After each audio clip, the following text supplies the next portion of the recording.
मेहनत का फल का महत्व। एक नगर में प्रतिष्ठित व्यापारी रहते थे जिन्हें बहुत समय बाद एक पुत्र की प्राप्ति हुई थी। उसका नाम चंद्रकांत रखा गया। चंद्रकांत घर में सभी का दुलारा था। अति कठिनाई एवं लंबे समय इंतजार के बाद संतान का सुख मिलने पर घर के प्रत्येक व्यक्ति के मन में व्यापारी के पुत्र चंद्रकांत के प्रति विशेष लाड़ प्यार था, जिसने चंद्रकांत को बहुत बिगाड़ दिया था। घर में किसी भी बात का अभाव नहीं था। चंद्रकांत की मांग से पहले ही उसकी सभी इच्छाएं पूरी कर दी जाती थी।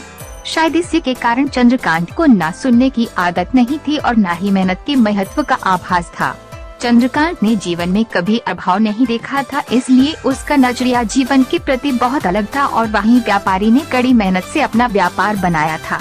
ढलती उम्र के साथ व्यापारी को अपने कारोबार के प्रति चिंता होने लगी थी। व्यापारी को चंद्रकांत के व्यवहार से प्रत्यक्ष था कि उसके पुत्र को मेहनत के फल का महत्व नहीं पता। उसे आभास हो चुका था कि उसके लाड़ प्यार ने चंद्रकांत को जीवन की वास्तविकता और जीवन में मेहनत के महत्व से बहुत दूर कर दिया है। गहन चिंतन के बाद व्यापारी ने निश्चय किया कि वो चंद्रकांत को मेहनत के फल का महत्व स्वयं सिखाएगा, चाहे उसके लिए उसे कठोर ही क्यों न बनना पड़े। व्यापारी ने चंद्रकांत को अपने पास बुलाया और बहुत ही तीखे स्वर में उससे बात की। उसने कहा कि तुम्हारा मेरे परिवार में कोई अस्तित्व नहीं है, तुमने मेरे कारोबार में कोई योगदान नहीं दिया और इसलिए मैं चाहता हूँ कि तुम अपनी मेहनत से धन कमाओ, तब ही तुम्हें तुम्हारे धन के मुताबिक 2 वक्त का खाना दिया जाएगा। यह सुनकर चंद्रकांत को ज्यादा कोई फर्क नहीं पड़ा। उसने उसे क्षण भर का गुस्सा समझ लिया, लेकिन व्यापारी ने भी ठान रखी थी। उसने घर के सभी सदस्यों को आदेश दिया कि कोई चंद्रकांत की मदद नहीं करेगा और न ही उसे बिना धन के भोजन दिया जाएगा। चंद्रकांत से सभी बहुत प्यार करते थे, जिसका उसने बहुत फायदा उठाया। वो रोज किसी न किसी के पास जाकर धन मांग लाता और अपने पिता को दे देता और व्यापारी उसे उन पैसों को कुएं में फेंकने का बोलता, जिसे चंद्रकांत बिना किसी अड़चन के फेंकाता और उसे रोज भोजन मिल जाता।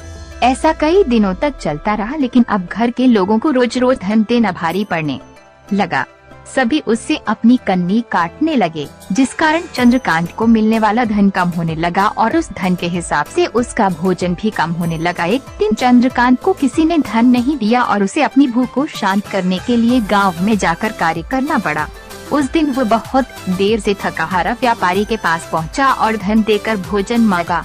रोज के अनुसार व्यापारी ने उसे वो धन कुएं में फेंकने का आदेश दिया, जिसे इस बार चंद्रकांत सहजता से स्वीकार नहीं कर पाया और उसने पलटकर जवाब दिया, पिताजी, मैं इतनी मेहनत करके पसीना बहाकर इस धन को लाया और आपने मुझे एक क्षण में इसे कुएं में फेंकने कह दिया। यह सुनकर व्यापारी समझ गया कि आज चंद्रकांत को मेहनत के फल का महत्व समझ आ गया है। व्यापारी भली भांति जानता था कि उसके परिवार वाले चंद्रकांत की मदद कर रहे हैं, तब ही चंद्रकांत इतनी आसानी से धन कुएं में डाल आता था। लेकिन उसे पता था एक नए दिन सभी परिवारजन चंद्रकांत से कन्नी काट लेंगे। उस दिन चंद्रकांत के पास कोई विकल्प शेष नहीं होगा। व्यापारी ने चंद्रकांत को गले लगा लिया और अपना सारा कारोबार उसे सौंप दिया।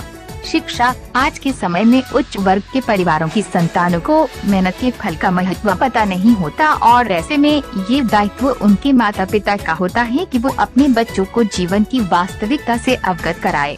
लक्ष्मी उसी घर में आती हैं जहां उसका सम्मान होता है। मेहनत ही एक ऐसा हथियार है जो मनुष्य को किसी भी परिस्थिति से बाहर ला सकता है।